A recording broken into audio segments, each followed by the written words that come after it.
द्रुपद के पुरोहित के साथ भीष्म और धृतराष्ट्र की बातचीत। वैशंपायन जी कहते हैं, तदंतर वह द्रुपद का पुरोहित राजा धृतराष्ट्र के पास पहुंचा। धृतराष्ट्र, भीष्म और विदुर ने उसका बड़ा सत्कार किया। पुरोहित ने पहले अपने पक्ष का कुशल समाचार कह सुनाया, पीछे उनकी कुशल पूछी।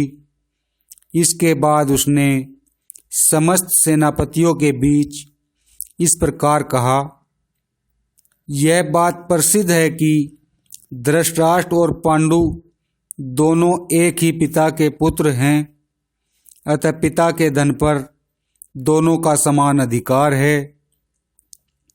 परंतु धृतराष्ट्र के पुत्रों को तो उनका पैतृक धन प्राप्त हुआ और पांडु के पुत्रों को नहीं मिला। इसका क्या कारण है? कौरवों ने अनेकों बार कई उपाय करके पांडवों के प्राण लेने का उद्योग किया, परंतु उनकी आयु शेष थी, इसलिए ये उन्हें यमलोक न भेज सके। इतने कष्ट सहने के बाद भी महात्मा पांडवों ने अपने बल से राज्य बढ़ाया, किंतु शूद्र विचार रखने वाले धृतराष्ट्र पुत्रों ने शकुनी के साथ मिलकर छल से वह सारा राज्य छीन लिया। राजा धृतराष्ट्र ने भी इस क्रम का अनुमोदन किया और पांडव 13 वर्ष तक वन में रहने को विवश किए गए। इन सब अपराधों को भूलकर वे अब भी कौरवों के साथ समझौता ही करना चाहते हैं। अतः पांडवों और दुर्योधन के बर्ताव पर ध्यान देकर मित्रों तथा हितैषियों का यह कर्तव्य है कि वे दुर्योधन को समझावें। पांडव वीर हैं तो भी वे कौरवों के साथ युद्ध करना नहीं चाहते। उनकी तो यही इच्छा है कि संग्राम में जनसंहार किए बिना ही हमें हमारा भाग मिल जाए।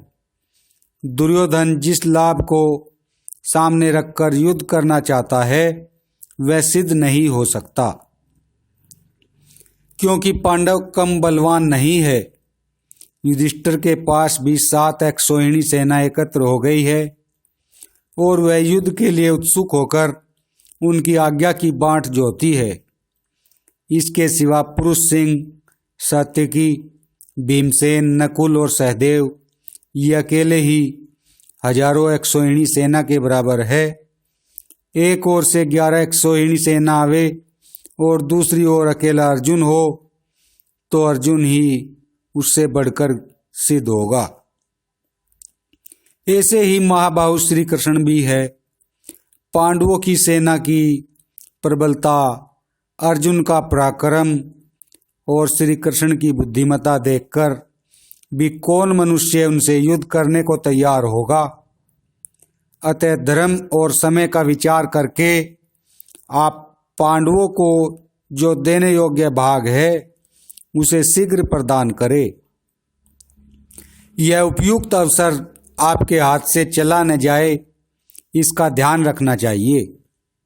पुरोहित के वचन सुनकर महाबुद्धिमान भीष्म जी ने उसकी बड़ी प्रशंसा की और यह समुचित वचन कहा, ब्रह्मन बड़े सौभाग्य की बात है कि सभी पांडव भगवान श्री कृष्ण के साथ कुशल पूर्वक है। यह जानकर बड़ी प्रसन्नता हुई कि उन्हें राजाओं की सहायता प्राप्त है। साथ ही यह भी आनंद का विषय है कि वे धर्म में तत्पर है।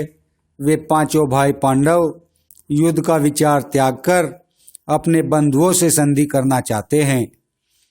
यह तो और भी आनंद की बात है।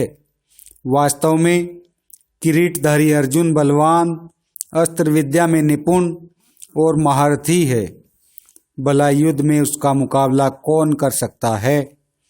साक्षात इंद्र में भी इतनी ताकत नहीं कि फिर दूसरे धनुषधारियों की तो बात ही क्या है। मेरा तो विश्वास है कि वह तीनों लोकों में एकमात्र समर्थ वीर है।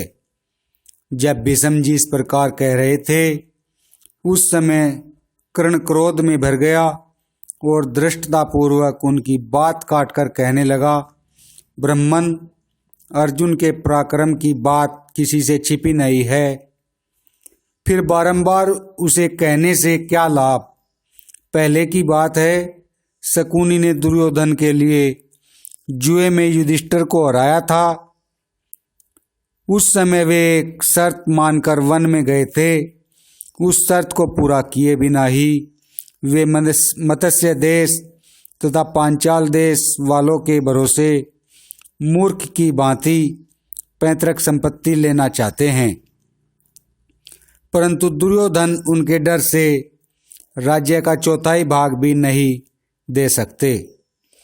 यदि वे अपने बाप दादों का राज्य लेना चाहते हैं तो प्रतिज्ञा के अनुसार नियत समय तक पुणे वन में रहे। यदि धर्म छोड़कर लड़ने पर ही उतारू है तो इन कौरव वीरों के पास आने पर वे मेरे वचनों को भी भली भांति याद करेंगे। भीष्म जी बोले, राधा पुत्र, मुंह से कहने की क्या आवश्यकता है। एक बार अर्जुन के उस पराक्रम को तो याद कर लो, जबकि विराट नगर के संग्राम में उसने अकेले ही 6 महारथियों को जीत लिया था। तुम्हारा पराक्रम तो उसी समय देखा गया, जबकि अनेकों बार उसके सामने जाकर तुम्हें परास्त होना पड़ा। यदि हम लोग इस ब्राह्मण के कथनानुसार कार्य नहीं करेंगे तो अवश्य ही युद्ध में पांडवों के हाथ से मरकर हमें धूल फांकनी पड़ेगी।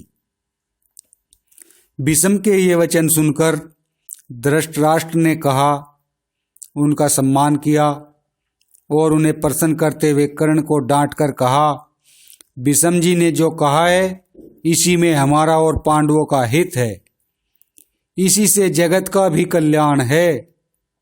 ब्राह्मण देवता, मैं सबके साथ सलाह करके संजय को पांडवों के पास भेजूंगा। अब आप शीघ्र ही लौट जाइए। ऐसा कहकर धृतराष्ट्र ने पुरोहित का सत्कार किया और उन्हें पांडवों के पास भेज दिया। जय श्री कृष्णा।